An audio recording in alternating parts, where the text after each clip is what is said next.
Bueno, ahora me voy a comunicar con el periodista Omar Millán, con el que he platicado de cocina, con el que he platicado de música, con el que he platicado de muchos temas, pero uno que me apasiona y que me gustaría mucho que nos explicara más es sobre el boxeo.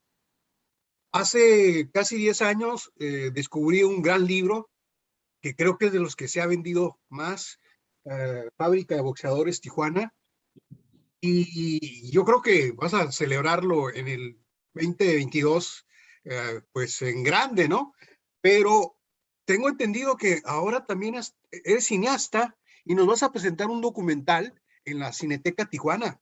Omar, eres un paquete de sorpresas. Sí, vamos a presentar el 19 de noviembre, el viernes 19 de noviembre a las 7 de la noche en la Cineteca Tijuana. Vamos a tener la premiere de la película, se llama Desde la Esquina.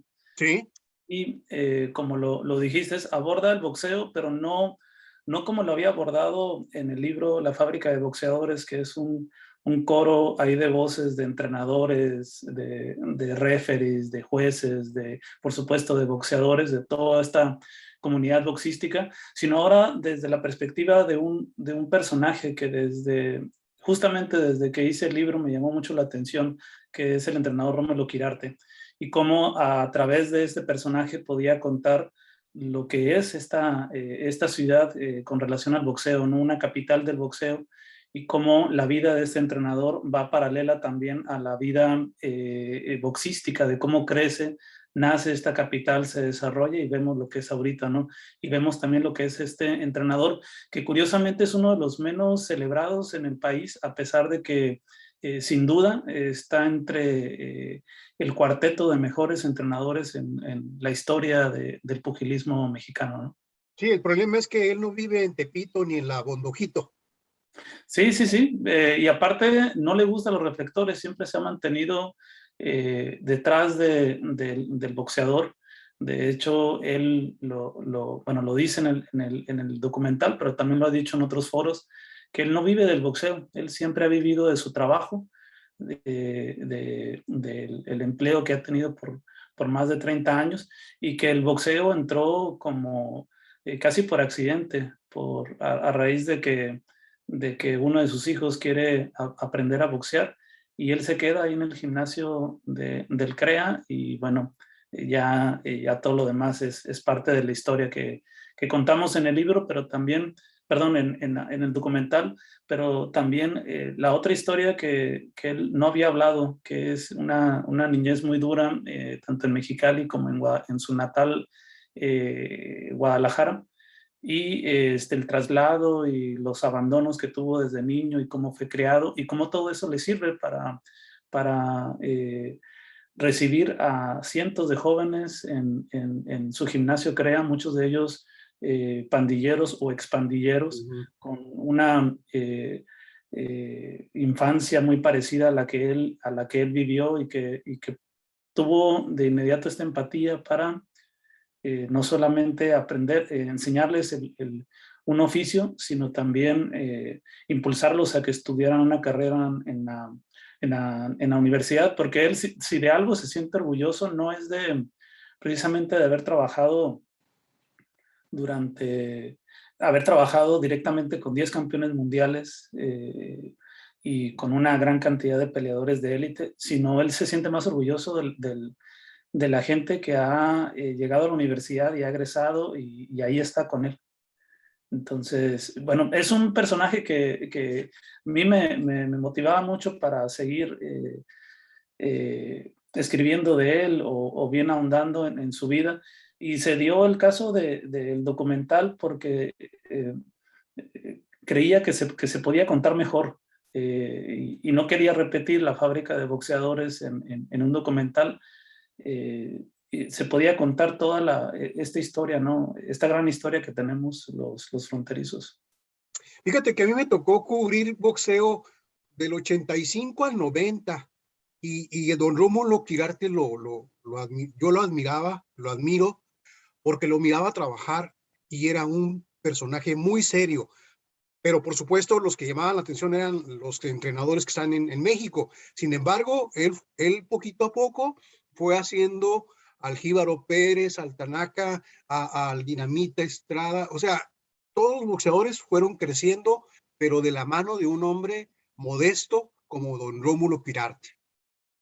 Sí, lo que tuvo Rómulo, a diferencia de otros entrenadores del país, es de que muchos de estos peleadores, por ejemplo, esos dos que mencionas que llegaron a ser campeones mundiales, los primeros campeones mundiales que se formaron en la ciudad, que fue José Dinamita Estrada y Raúl Jíbaro Pérez, él los formó desde que no sabían nada del boxeo. Es decir, los conoció desde niños, los hizo peleadores amateurs, les hizo una larga pelea, una larga carrera como púgiles amateurs, tanto en Estados Unidos como en México. Son peleadores que llegaron a ser profesionales con más de 100 peleas amateurs, algo que difícilmente se da ahorita. Y por eso fueron los peleadores que fueron, ¿no? Y él tuvo esta visión, es decir, a ser peleadores desde la nada, desde que no sabían pelear, y continuó poco a poco, fue creando su propia escuela, una escuela muy técnica, una escuela que no, curiosamente es otra de las paradojas que presenta el documental. Él no creó un solo estilo, sino creó un estilo de acuerdo a los peleadores, que eso parece muy simple, pero es fácil trabajar con un estilo propio y tratárselo de imponer bueno, a decenas de muchachos que están trabajando ahí. Tal vez echa a perder, salga uno muy bueno y echa a perder a 20. Él no, él con los 20 trabaja las cualidades de cada peleador. Y eso es algo que se resalta en el documental, de cómo han salido de ahí peleadores de muy diversos estilos, de muy diversas divisiones, que, bueno, aún así se nota quién los preparó, ¿no? Bueno, eso es parte de lo que contiene el documental, además de una serie de personajes que hablan del protagonista, de don Rómulo Quirarte, y de la ciudad, de cómo esta ciudad se fue formando prácticamente desde su fundación, cómo se ofreció boxeo aquí desde que nace Tijuana como polo turístico mundial durante la ley seca en Estados Unidos, y cómo pues nunca paró. Esta ciudad siempre ofreció a lo largo de más de 100 años buen boxeo siempre, y boxeadores de primera élite como Sugar Ray Robinson aquí pelearon, y pelearon, por ejemplo, en foros como el desaparecido El Toreo de Tijuana. Ahí en el documental van a aparecer una serie de imágenes y de estas referencias de que Tijuana fue creciendo. En un principio trajo peleadores o estrellas de otros lugares, y después trajo peleadores de otras partes del país, pero poco a poco, y esa es la parte que corresponde a Rómulo Quirarte, se fueron formando peleadores aquí, y se fueron dando no solamente los primeros ídolos locales, sino también los primeros campeones nacionales y después campeones internacionales, hasta conseguir que actualmente son 21 campeones mundiales. Hay países que no tienen un solo campeón mundial, y bueno, solo Tijuana tiene, en realidad toda la región, ¿no? Tijuana tiene 21 campeones mundiales, pero Mexicali y Ensenada han creado también grandes boxeadores, ¿no? Es muy curioso. Yo de niño recuerdo una pelea Juniaki Shibata contra Vicente Saldívar en diciembre de 1970, pero la recuerdo porque Vicente Saldívar fue derrotado y le quitaron el campeonato mundial, ¿no? Creo que era Pluma, en Tijuana. También recuerdo peleas de Mantequilla Nápoles. Y luego ya Sí, vienen los años 80, ya ahí viene, creo yo, la época de oro del boxeo tijuanense, porque comenzaron a surgir muchos boxeadores y entre ellos el entrenador Rómulo Quirarte.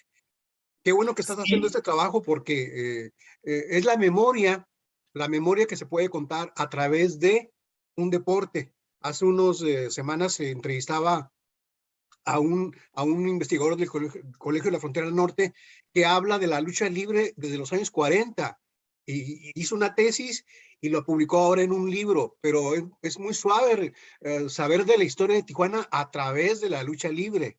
Y ahora contigo, pues nos ayudas a través de un libro y a través de un documental y a través del boxeo. Sí, a mí lo que me interesaba tanto en el libro como en este documental que yo escribí el guión, pero lo estoy codirigiendo con Mario Genel, un director de cine local. Lo que me interesaba mucho era establecer la relación entre ese pasado que pocas veces se menciona, o bien se menciona todas estas glorias, pero como si ya fueran cosas del pasado, como si no tuvieran una relación con el presente, como si no hubieran establecido la base que hoy estamos disfrutando. Me interesaba mucho establecer la relación que al final de cuentas era un punto de vista periodístico entre lo que estaba sucediendo y la relación que tenía con ese gran pasado. Es decir, establecer la relación entre los peleadores contemporáneos, en cómo ellos estaban viajando a Europa, a Estados Unidos, a Asia, a pelear, y cómo se había dado esto que pareciera que, bueno, solamente es exclusivo de un campeón mundial contemporáneo, pero ya existían los antecedentes y ya habían establecido caminos promotores, una serie de gente del boxeo local que aquí comenzó a hacer funciones, a imitar un modelo que había aprendido en Los Ángeles con un ya poco recordado, un promotor griego, George Parnassus, mucho antes de Don King, mucho antes de Bob Arum, de estas grandes figuras de promoción internacional, existió este hombre, este promotor griego en Los Ángeles, y fue el primero en confiar en el peleador mexicano. Y en un momento, que fue los años 60 y los años 70 del siglo XX, en el que las grandes bolsas y las grandes arenas parecían exclusivas para los pesos completos, y obviamente para los pesos completos de origen estadounidense. Y este griego, George Parnassus, comenzó a confiar en el peleador mexicano, es el que vuelve figura internacional a Raúl Ratón Macías, al Púas Olivares, a José Joe Becerra, quien por cierto, Joe Becerra, cuando justamente hace casi 10 años, en el 2012, cuando presenté en la FIL de Guadalajara el libro de la Fábrica de Boxeadores, llegó él, Joe Becerra, llegó acompañado de gente del Consejo Mundial de Boxeo, de su familia, eran más de 15 personas. Nos hizo la noche porque llegó ahí a la presentación del libro, y justamente aprovechando, yo sabía que él que había peleado 2 veces en Tijuana, uno de ellos con un ídolo local, con Kid Irapuato, y le comenté durante la presentación que, bueno, que se recordaba su estancia acá, estas 2 peleas, aún cuando le había ganado 2 ídolos locales, y me dice él: mira, no solamente estuve y peleé con ellos en Tijuana, dice, yo viví 2 años acá, en la colonia Morelos, y en las promociones que hacía con George Parnassus yo no quería vivir en Los Ángeles. Él se estableció en Tijuana, como muchos boxeadores que peleaban en Los Ángeles continuamente, pero se establecían aquí, de aquí viajaban en carro, en automóvil hasta Los Ángeles. Y bueno, José Joe Becerra pues fue el primer campeón mundial que tuvo México. Es un peleador que a los 26 años se retira, y se retira prematuramente porque a pesar de que tenía 26 años, más de 60 peleas profesionales, y había sido el primer campeón mundial de México, pero se retira a pesar a raíz de que tuvo un incidente con un peleador estadounidense que conmocionó y murió. Y él vivió con esa pena y dijo, ya no puedo pelear. Pero bueno, tiene toda esta historia y ligada a la frontera, y como eso, bueno, tenemos una gran cantidad de ahí que, bueno, en el libro se menciona, y acá algunos personajes en el documental los volvemos a rescatar para darle contexto a la figura de Rómulo Quirarte, como ya existía pues una estructura para que se diera esto. Había 2 arenas, como lo recordarás, Jaime, en Tijuana, tanto la Arena Tijuana 72 y el Auditorio de Tijuana, que en la misma semana, uno el viernes y el otro el lunes, presentaban funciones cada semana. Y funciones, por ejemplo, de los promotores Guillermo Mayén e Ignacio Huizar, promociones que tenían, bueno, Mayén llegó a meter más de 5,000 personas al auditorio en sus funciones sin televisión. Y eso era lo más extraordinario, que esta afición creo no solamente lo que conocemos, boxeadores, entrenadores, sino también creo a gente, a jueces, a referees de calidad mundial, a gente, tenemos un público muy conocedor que se ha hecho, bueno, ha tenido esta sabiduría, pues con todo este bagaje de décadas de buen boxeo, ¿no? Es difícil que pues, lo engañen al promotor con falsos ídolos, en fin, ¿no?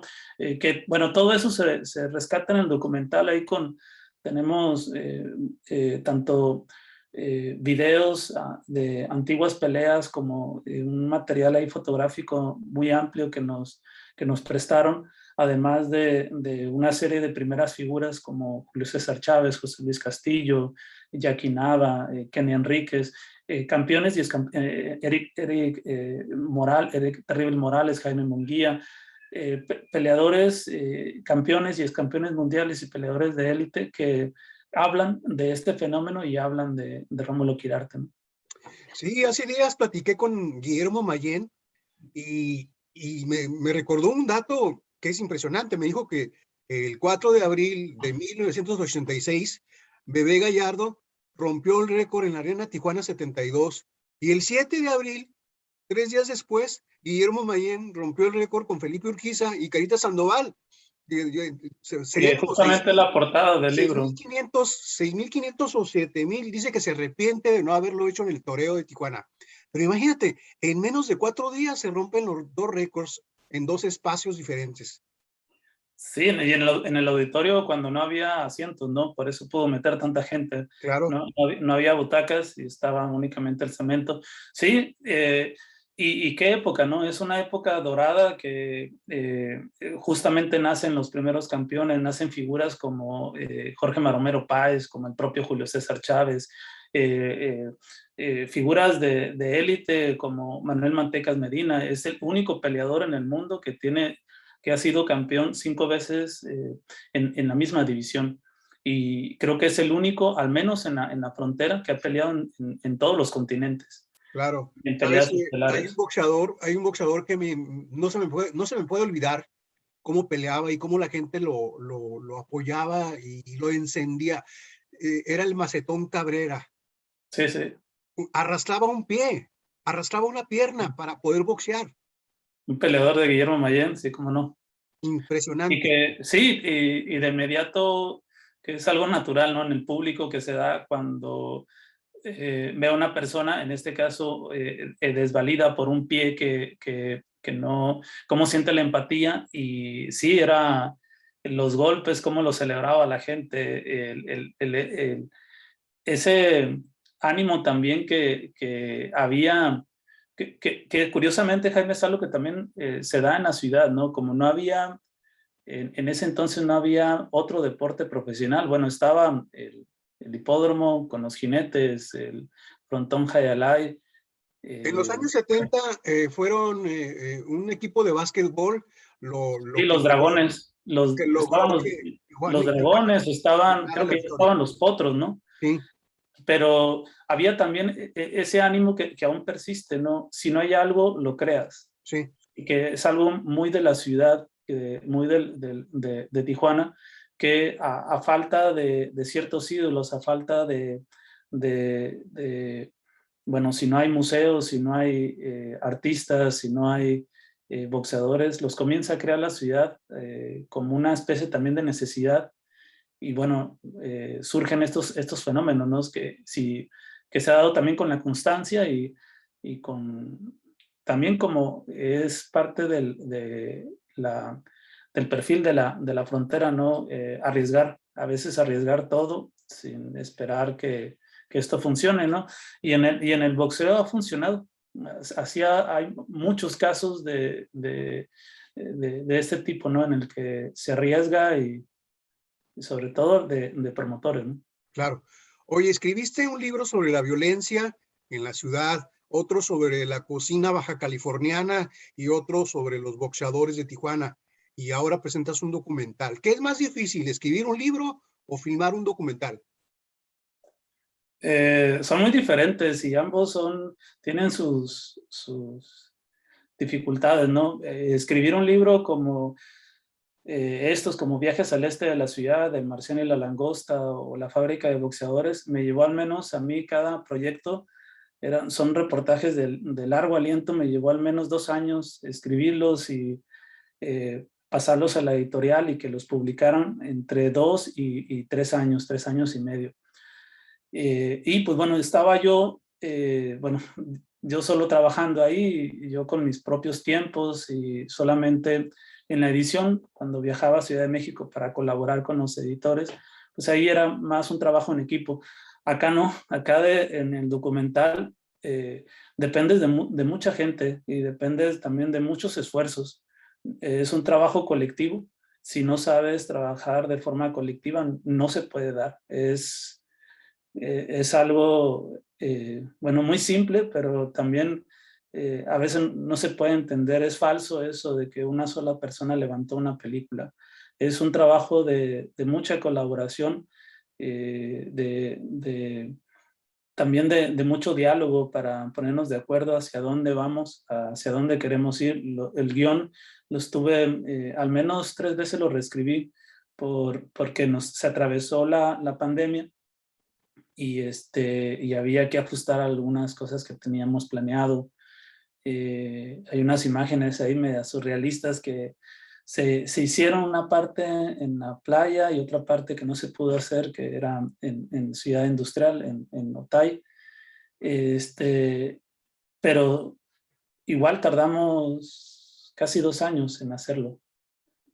Nunca paramos, que eso fue también lo que nos animó. Fue un trabajo ahí en equipo empezamos tres personas, los 3 productores, que es justamente Bobby Quirarte, el hijo de Rómulo Quirarte, Mario Genel, que es nieto de don Oscar Genel, y yo.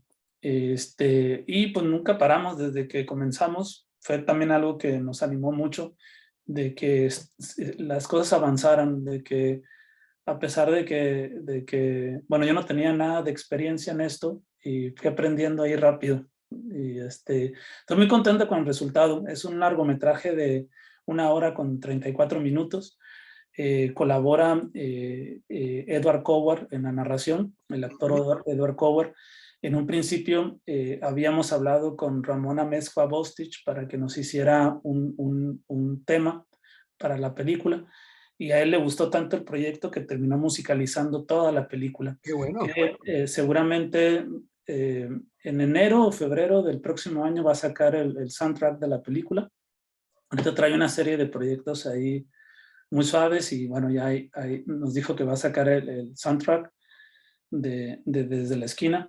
Y trabajó también con nosotros Marina Viruete, una editora que aprendimos mucho con ella. También ella ya ha colaborado en cine. Ella ha colaborado, por ejemplo, en su anterior trabajo fue la película de Desierto con el hijo de Cuarón. Sí. ¿La viste? Ahí estuvo trabajando ella como editora. Trabajó también con nosotros Pablo Lanch, que es un ingeniero de sonido que ha también trabajado mucho en cine. Él ganó el Ariel por la película El Infierno. Él nos hizo el sonido. Alexis Rodil, que es un colorista, trabajó la película, pues lo hizo más artístico y él tiene un estudio en Ciudad de México que se llama El Taller. Él también hace mucho comercial, hace mucho cine y él estuvo trabajando también con nosotros. Y toda esta gente la sumamos, además de patrocinadores que confiaron en nosotros desde el principio, que es Lechería Jersey, y Calimax y Coal Café, que no fue tan complicado sumarlos. En la medida que nosotros le decíamos lo que estábamos haciendo, lo que pretendíamos hacer, lo que ya habíamos grabado, ellos se sumaron al proyecto y por eso desde el principio sentimos que íbamos avanzando, que esto ya no iba a parar y ha sido relativamente rápido cuando terminar el proyecto, más en el contexto en el que estamos, ¿no? En donde muchas cosas, muchos talleres, muchas personas cerraron sus laboratorios o sus talleres donde podían trabajar.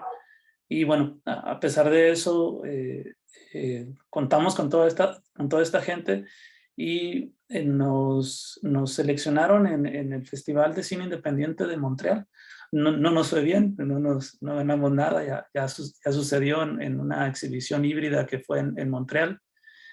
Sin embargo, pues ahí está este laurel que al menos nos queda, ¿no? Para la publicidad. Ahora con los recortes presupuestales de la federación, el Festival de Morelia y el Festival de Guadalajara anunciaron ahí que iban a tener menos selección de sus películas, no pudimos entrar. Nosotros estábamos justamente en el punto final de la edición y inscribimos la película tanto a Guadalajara como a Morelia como película inacabada todavía. Y al parecer solo seleccionaron películas que tenían colaboración con INCINE. Y es la selección que está presentando, creo que hoy empezó, ¿no? Morelia. Pero en general estamos muy contentos por el trabajo que se hizo y bueno, ya lo van a ver el 19 de noviembre, que pues esperemos que estén ahí. Claro, claro, el viernes 19 en la Cineteca a las 6 de la tarde, ¿o a qué A horas? las 7 de la A tarde las 7. vamos a tener, pues de 7, la película dura 1 hora 34 minutos. Al final vamos a tener una sesión de preguntas y respuestas y después vamos a tener un cóctel, un brindis para celebrar esto. Omar, pues un último detalle, tu libro de cocina recibió un reconocimiento a nivel internacional, ¿no? Sí, se expuso, es el Marciano y la Langosta, se expuso de junio al 21 de octubre pasado en el Museo Alfred Nobel de Suecia. Se expuso,